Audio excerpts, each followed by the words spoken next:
So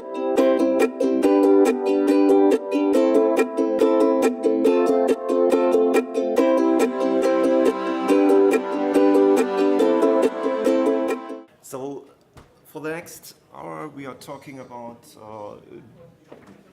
how an ISMS is supporting the EU data privacy regulations. So that's a topic, how to combine those two management systems. So my name is Kai Wittenburg.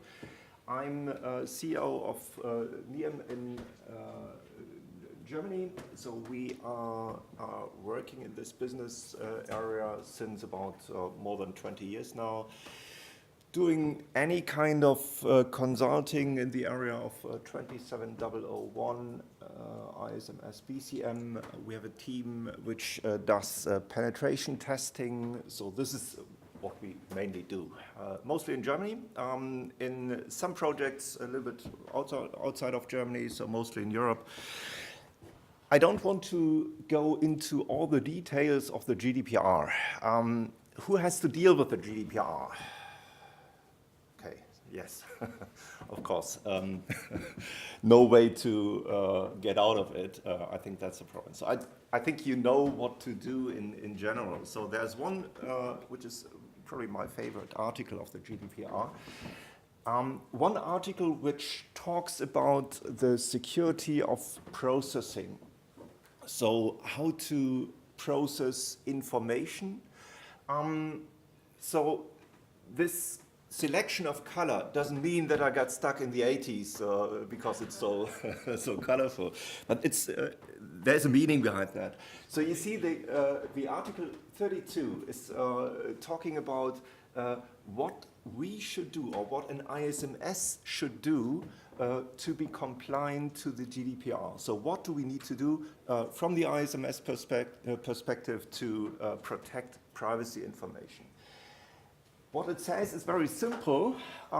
So taking it into account the state of the art, the cost of the implementation, nature, scope, context, and purposes of processing, as well as the risk of varying likelihood and severity, the controller and the processor shall implement appropriate technical and organizational measures to ensure a level of security appropriate to the risk. I think now it's clear what you should have done in your organization. And that's the problem. So that means there is no specific things which says what we have to do, what we need to do, except you see these two, this word risk appears 2 times. So it means we have something to do with risk management. So that is key to the GDPR. Because of that very generic regulation, the German regulations try to establish a law. There are 2 different sets of laws. There's a federal law which has been updated in 2017, which is relevant for the private sector. And in each state there's a state law which is relevant for the public sector. But still, these laws, they are very generic, so they don't tell you exactly what you need to do. So it goes back to what we had before, a lot of different colors, a lot of different options, no clear meaning of what we need to implement, what we need to set up to be compliant, either with the German law or with the EU regulations. I don't know all the national regulations in the member states, but I guess it's very similar to the other member states in the EU. So there is no concrete, there's no concrete list of steps or measures you have to take, which you have to implement. So it's in general, it's a lack of details. What we have all over the Europe. And until now, there is no judicial decisions yet. So there is no judge who said, okay, what is right or what is wrong. And so there is a wide room for interpretation of this privacy regulation anywhere in Europe. And so that's why the German data protection authorities, they started a cooperation. So we have a federal system, so usually they don't need to cooperate. So each state may have their own regulations, their own mindset of data privacy. But as you remember this colorful slide, they had to cooperate. So they started a cooperation and they tried to set up a data protection model. They called it SDM, the Standard Data Protection Model, to fill in this gap, this lack of concrete, the lack of details I explained before. So what they set up is a catalog of protection goals with procedures for data processing, for IT systems, and for processes. This SDM, it's available in English, so it's just an example of a more concrete set of regulations, but it's not a law. So it's just a kind of a best practice which comes from the federal and the state data protection authorities. So it's just to help us, to give us some more concrete information about what we should do. So they require mostly, that's one of the key things, 3 tiers of protection levels, which depends on the data you process. So they refer to a so-called protection level. So they define 3 levels, as mentioned. The basic level is the normal setup of protection requirements. So whenever a processing of personal information is involved, so whenever you process any kind of personal information, you are at least on the level of a normal protection requirement. So that's kind of an entry level. Now, the next level is high. So whenever there's an interference arising from processing of data which causes a high impact to the data subject, to the person who owns the data.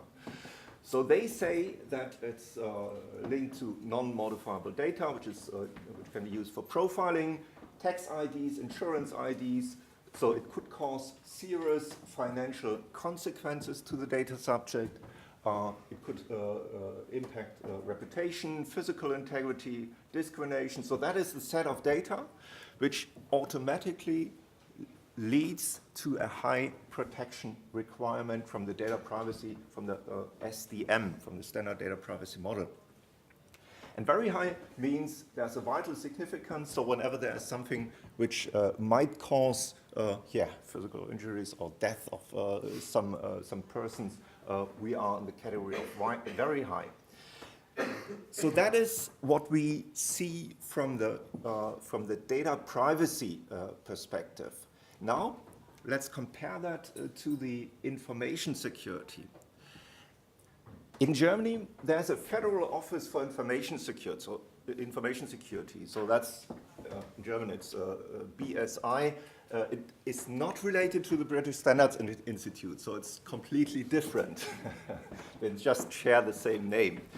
But anyway, so this is a federal office which defines their own information security standard, which is quite helpful because they are available for free and they are available in English as well. So there's, of course, in German and an English version. And they are mandatory for federal authorities in Germany. And they are not just defining an ISMS. So that's what they call, or what they describe in their standard BSI 201. So this is more or less ISO 27001. I don't want to call it translated into German, into the German version. It's a little bit more. But anyway, it's fully compatible to the 27001. So that's the entry point. So it's describing the management system. It is, there's an addition to that, which is the standard 202.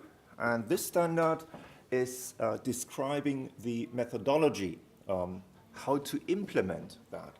So when they, of course, this German federal office, they issue some certification, and if you want to get certified, you have to follow this methodology to become certified by this standard.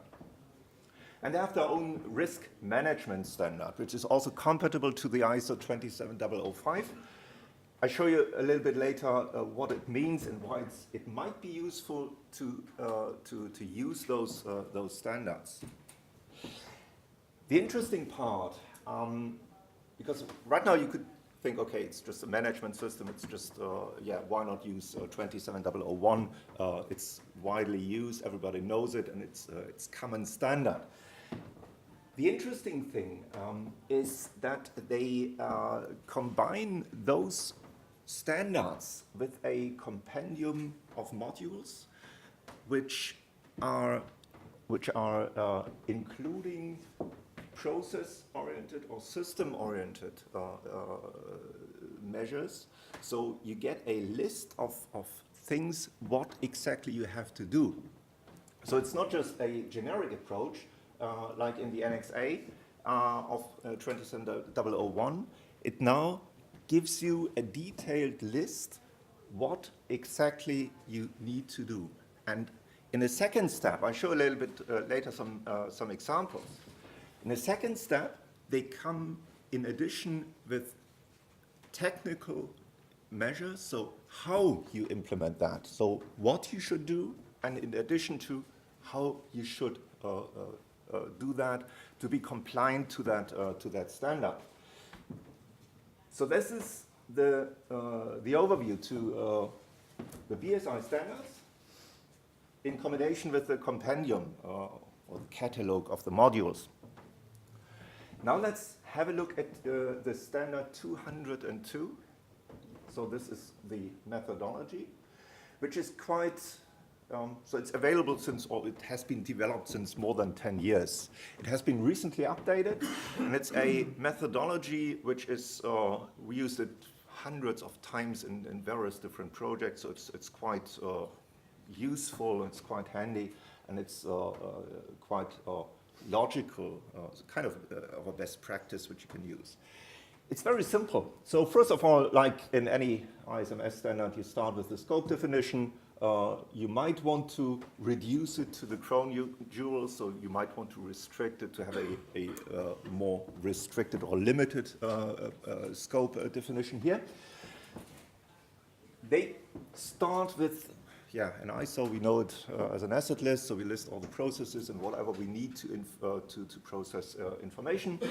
They called it a structure analysis, which is kind of an assessment of the business processes. So that's where we start. So we exactly do it on the same way as in native 27001.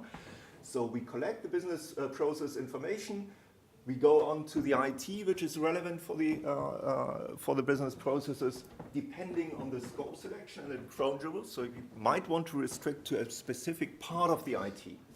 So this is typically done when we think about GDPR. So we don't use or we don't process personal information in every business process. So we might want to focus on the business processes. So that's what we might want to call crown jewels. The business processes which are processing personal information. We add infrastructure components, so in which building we process information, which offices are affected, where do we have printers, so anything which is relevant for information processing, and we group this. So we put together all the printers, the offices, the laptops, domain controllers, whatever we have. So that is the first step, very similar to the ISO 27001. And now they require, and that's what you remember the SDM, the Standard Data Privacy Model. There we talked about protection requirement levels, and that's exactly what we have here. So before we come to the risk management itself, we have something like an entry step into risk management by defining the protection requirement.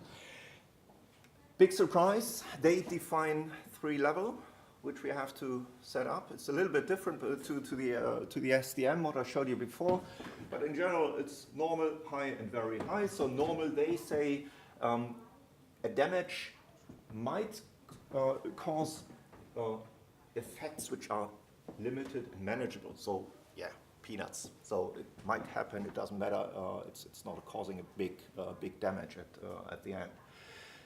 Second level, they call it, it might affect, or the damage can cause, or can be treated as considerable or very high. Then we talk about catastrophic levels or life-threatening to the existing assistance of the organizations. So these are the 3 levels, very similar to the SDM. So we are still complying with 2 models, so the ISMS and the privacy model at this stage. And now, of course, from the information security perspective, the damage scenarios, it's not just a privacy issue. Of course, privacy issues, data privacy issues are related to the data subject, to the person itself. From the ISMS perspective, there's not just the data privacy topic which we need to take care of. We need to, or we could have damages in various different scenarios, and they propose some scenarios like violation of laws, regulation, or contracts. So if a security incident, so a loss of availability, integrity, or confidentiality occurs, there might be a damage in violation of laws, contract penalties, and whatever. Of course, that's what we saw before. There might be a damage to the data subject itself. So there might be something due to an lack of privacy, that a employees list is leaked, or customer list is leaked with payment information. Physical integrity of a person, ability to perform tasks. So if something goes wrong, availability of a system in a hospital, which leads to a scenario that they can't do some surgeries anymore, then the task, or the hospital is not able to perform their main task anymore. Negative internal or external effects. So what a security incident could cause in regards of the media, for instance, and financial consequences. So these are the scenarios in which we analyze the damages. We might have more or less scenarios. It depends on the customer scenario. So whoever wants to implement that methodology should think about if this list of scenarios is complete, or if there are some more scenarios to analyze. So before we go on, we need to, you remember these 3 different levels, we need to put in some thresholds. We need to define what is normal, what is a normal and acceptable level in regards of violation of law, what is a high damage, remember this damage is considerable, or what is catastrophic. So therefore, we set a threshold for each of the damage scenarios. So this is for the category normal. So that is part of the project where we analyze what is the risk acceptance for a customer in regards of violation of laws. Is it okay that for this customer that the CEO of the company has to go to prison because of a security incident? Is that okay? Is that normal? Is that high impact, or is it a catastrophic impact? So that is, you see penalties below whatever euro. So for a small company, 100,000 euro of a contract penalty is a catastrophic damage, threatening to the existence of the organization. For other companies, it's peanuts. It's just like nothing. And so that's what we define. similar to the financial consequences. So here we set the threshold, how much money a damage could cost before it becomes a catastrophic damage. Same for the privacy, and that's compliant to the GDPR setting what we had in the SDM before. So in the normal category, we say that is typically an address book information. So anything which is related where a process is processing first name, last name, phone number, email address. So public information. So you, that is, if that is leaked to the public, it might be a normal damage. So it's considerable. There's it's nothing specific. There are scenarios, of course, even the address book information might be a catastrophic damage. So we have this when it comes to confidential information about employees list for secret services or police officers. So then even that set of information is already in a higher protection requirement. So that's where we describe what is normal for the different what is a normal damage for the different scenarios. Next level is high, where we set penalties between this and that euros. Data privacy, you remember the SDM, which is talking about tax ID, profiling, and anything like that. Here we said, okay, it's a set of data where we do the same: health, insurance information, banking information, religious information, personal evaluation, stuff related, whatever. So this is a damage which is high. So from the perspective of the data subject, so from the perspective of the data owner, a leakage of that information causes a considerable damage. And so we go through these scenarios like negative internal or external effects. Typical scenario is we have a nice article in the local media after a security incident. And when it comes to this very high protection scenario, then we might be in the worldwide press or whatever in the evening news with our security incident. But that's what we do. So first step, we define those three levels, and now we go to the process owners, we talk to them and try to identify, try to interview what happens if there's a data leakage in this process. What happens if there's an integrity problem, if there's an availability problem, in regards of those 6 scenarios, and then we define whether a process has a normal protection requirement, high or very high protection requirement. So that is the result of this first step. Remember the SDM, so it's very similar to their approach, but here it's not just the data privacy topic, it's now addressing all those 6 different scenarios. So privacy is just one part of it. So it's a good way of using an ISMS with these scenarios, probably more, it very much depends, to use it, to reuse it for data privacy regulations. So we're still compliant. And for that, what I mentioned earlier, for the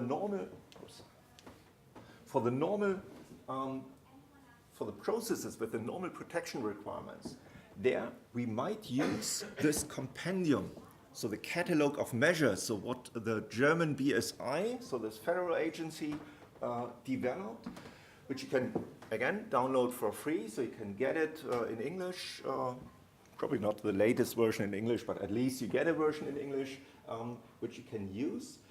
I did not forget to translate this word, Grundschutz, so for those of you who want to learn German, this means baseline protection.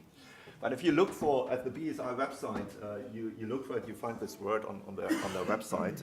That is how they call it. And so if you just want to check for the catalog and you find that word, this is what you want to get then. So again, this is the catalog which defines, so they did the risk analysis already. So they developed the measures which are equivalent to the normal protection requirement. So this is very simple. So you don't have to go through any kind of risk analysis anymore, because that's what they did already for you. So you can take the catalog, and for all the processes with the normal protection requirement, you just apply the measures, and then you are fine. So that's what we finished now. So we have the structure analysis. We modeled, so we took the modules from the catalog. We defined the protection requirement for the processes, and now we need to compare. Left side, now you learned German, Grundschutzkompendium, so the baseline protection compendium or the catalogs. So you take the catalogs, there they have the security measures which are recommended by the BSI. And of course you have some measures which are already implemented. And that's why we just do a gap analysis. So it's a kind of a interview we do with the system owners, process owners. It's a long time, so that's because in the next slide I'll show you the granularity of this catalog. So it's a very detailed compendium of security measures, and that's why it takes a long time in those projects. So to just analyze what measures do we already have implemented and what is still open to do, what is still unfinished, so what kind of measures we still have to implement. The result, that's what they call a security concept. It's just a list of things what we need to do. The whole process, there are some tools which are ready to use, which are where you just can load these catalogs, the compendium, into the tool, which gives you a list of measures which are applicable to your organization, so that you don't have to use Excel or Word or whatever to do that. So just use a tool, have a list of recommendation, and check with your interview partner what did you already implement and how did you already implement that. And then the tool gives you a report about the security measures which you have to implement. As mentioned, this is very time consuming. The reason for that is this catalog of security measures. This is just one example. I mentioned in the beginning that there are different types of modules. System modules, like this is an example for a Unix client, and process-oriented modules.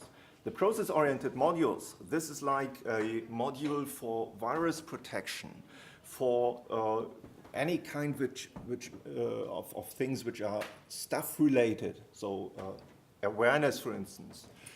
There are modules for incident management, detection, reaction, and all these things. Business continuity management module.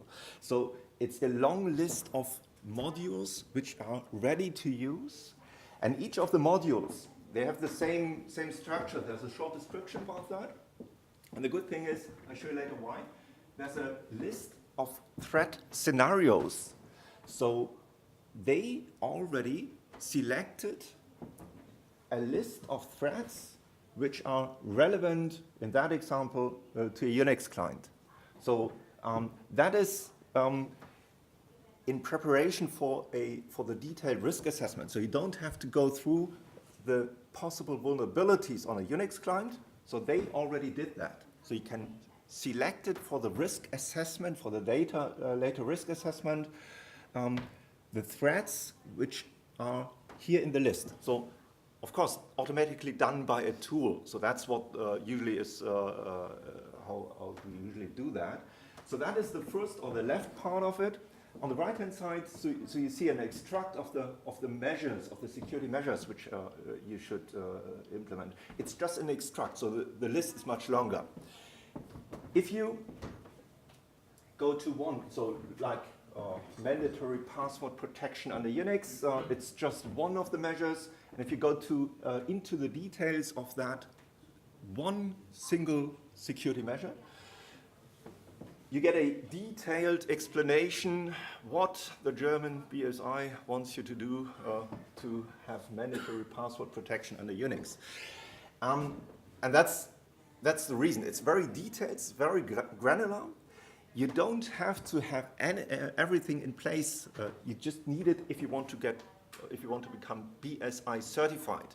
So the most of the organization, especially outside of Germany, they don't want to do that. But at least it gives you an instruction about how to perform password management, password protection under Unix. And that is, I mean, I'm not sure if you can read it from behind. You see AWK commands, whatever you have to do to protect it under Unix. So that's some very detailed explanation. And you find those modules for Windows 2012. You find it for IoT devices. You find it for a building like a data center or whatever. So any kind of modules they provide on a very granular level. In an updated version of the catalog, so that's recently published, they limit it because you see it's very granular, it's very, very time consuming. If you compare, just go back and you think about the process of reading the recommendation and compare what do you already have implemented, and you read through this text, you can imagine it takes a long time until you come to the question, dear Unix operator, did you do these commands? Did you perform that on your Unix systems? Or if you did not do this, how do you have an alternative for that? And so they currently are in the process of reducing that. So they here they describe how you do that. In the next, in an updated version, they just provide you information about what you should achieve with the security measures, and not just like this, how you want to do that. But it's still available, it's still there. So if you're not sure how to perform, how to secure Unix in this example, then click on the link, you get to this module, you get to this measure, to this specific security measure. You can read through that, and then you can immediately take it and take this as a recommendation for your environment. So that is the catalog of security measures. So what we have now, so we finished the structure analysis in the first step. We know if the protection requirement is normal, high, or very high. Now we know what security measures did we already implement. So what do we have finished already in our environment? Again, Grundschutz check, so the baseline protection check, what we have here, it's this gap analysis, what we do. And now, we finished this part. So whatever is on a normal protection requirement, this is covered by this catalog. So we don't have to do anything else, so we don't have to go into detailed risk analysis for all the processes which are identified as a normal protection requirement. For the other processes, here we go into a detailed risk assessment. This is where we can use any kind of risk management standard, so the 27005 or whatever you want, or they have their own risk management standard. So the BSI 203, again, available in English, so you can use it. And it even makes sense. First step, like in any risk management methodology, you take your asset list. In BSI, this is a typical example. It looks like that. So we first, in the structure analysis, we have the process list, and we have assigned the processes to the assets. So, and you see, we don't talk about servers and whatever. Here we talk about server groups. So we group them together. So this might be a group of domain controllers. This might be a group of database servers, network components, so that we don't talk about the details of any kind of information systems, of IT systems. It's now a group. And so it makes it easier in this matrix to identify which assets are affected or which assets are needed for that process. And of course, offices, building numbers, whatever you have, data center, that's what you need. For the risk management, I mentioned already the threat list, which comes from the modules. Each module lists exactly the threats which are relevant to the module. So there's a threat catalog, so-called G0, elementary threats. That's a selection or pre-selection of threats which are relevant to anything which is IT related. They have a full threat catalog, G1 to G5 with 500 and whatever threats, so it's a lot of work and usually not necessary to do. So they reduce it to 47 threads, maximum, again, selected, specific to the modules coming from the compendium. So you just have to take it. You don't have to think about that. Just let them do that selection and you just can use it, and that's all. And now, of course, the standard requires to have an additional kind of a brainstorming workshop to identify if there's an additional threat which is not listed in those pre-selected threat list. This is usually very short because they thought about everything, and it never happened that we had to identify any additional threats in this project phase. Of course, what we need to do is we need to do the threat analysis.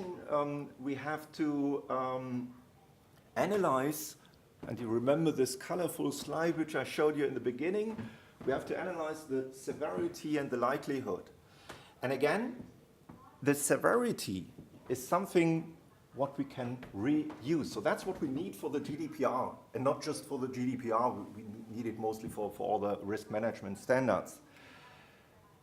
The severity comes, or we reuse it from the protection requirement. So you remember the processes which are pre-selected as normal, high, and very high, in respect of the confidentiality, integrity, and availability, so the security targets.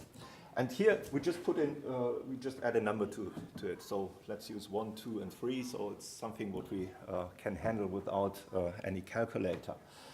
So it's very simple, and we just retake it because we already assessed that. So each process gets the number already. We identified that already, and so let's simply reuse it again. The likelihood, it's like you calculate likelihood in any kind of risk management, like we typically use 3, 4, 5 levels, where we describe where we have a short explanation, which is related to the organization. This very much depends on where we implement it, but that's one of the easiest way. Just put in a number again. Risk acceptance metrics, I think that's something what you know. This is not really specific. You just define, okay, green means there's no specific, so everything is fine. Yellow, these are the numbers where the management can accept the risk. And red means these are the values, the risk values, where we have to take some measures. An easy example, going through this 47 threats, or the pre-selected threats. So that's what we do for each asset group. So you remember this slide with this, I can show you again, I think that was that one. We take the asset group and we talk about the development process, for instance. So we have S2, the server group number 2, maybe 5 or 6 database servers which are affected or which are member of the groups. And so we take that, and for each of the asset groups, we go through this list. So we defined everything, so we prepared everything. As this is a, use that example with the Unix again. As this is a Unix server, there are some threads which are pre-selected coming from the modules which are assigned to that asset group. And so there are some threads which we have to analyze, and typical risk assessment, first step, let's go by the book without any measures. Severity comes from the risk, the protection requirement, as mentioned before. So this is number 6, for instance. And the likelihood is according to the table I showed you before. And so we come to the results, so that 5 times 6 is 30. 30 is deep red, so we need to do anything. And so we analyze the measures which are already in place. So we have a fire detection, for instance. We have a smoking ban, so the typical whatever fire protection measures. And so we reduce the likelihood from 5 to 3, so it goes down to 18. We are now in the yellow level, and so that means that is something what the management could accept by our definition. Or, and that's the next step, you remember the GDPR, we need to have appropriate measures according to the risk. We buy a fire extinguishing system. So it costs a lot of money, of course, but that's how we identified the appropriate measures. With this, we might reduce the severity, and so we go down to a green level, and so we can, finally decide, or the management can decide whether to buy it or accept the risk. So this is the risk treatment plan, and so we have everything in one process for the ISMS. And of course, when you remember the slide I showed you in the beginning, we check state of the art. So we assume that the catalog with the with the security measures, which has been developed by the BSI, that this is kind of state of the art. That's what we expect. Otherwise, you have to argue with a German federal agency. You can do that, but I think it helps a lot if it comes to a lawsuit in that moment. Cost of implementation, of course, it needs to be appropriate to the organization. Nature, scope, context, and purpose of processing, of course, otherwise we would not come to this result. We analyze that with the threshold, with the risk levels, with the protection requirement levels. We covered the likelihood and the severity. That's what we did. We are now either the controller or the processor. Now it very much depends what we do with the data, of course. And according to what we have in this risk assessment table, the measures we take, they are appropriate and they are technical and organizational, of course, because the threat or the catalog of measures covers everything. So it's not just what I showed you with the Unix example. It's not just technical. As mentioned, there are some stuff related modules or building or whatever. So it's any kind of modules. And so we have technical and organizational measures which are appropriate to ensure a level of security which is appropriate to the risk. So that is a way of using or reusing an ISMS approach, which is very pragmatic, and reusing this for GDPR compliance. Any questions so far? More questions? Thank you very much. Thank you.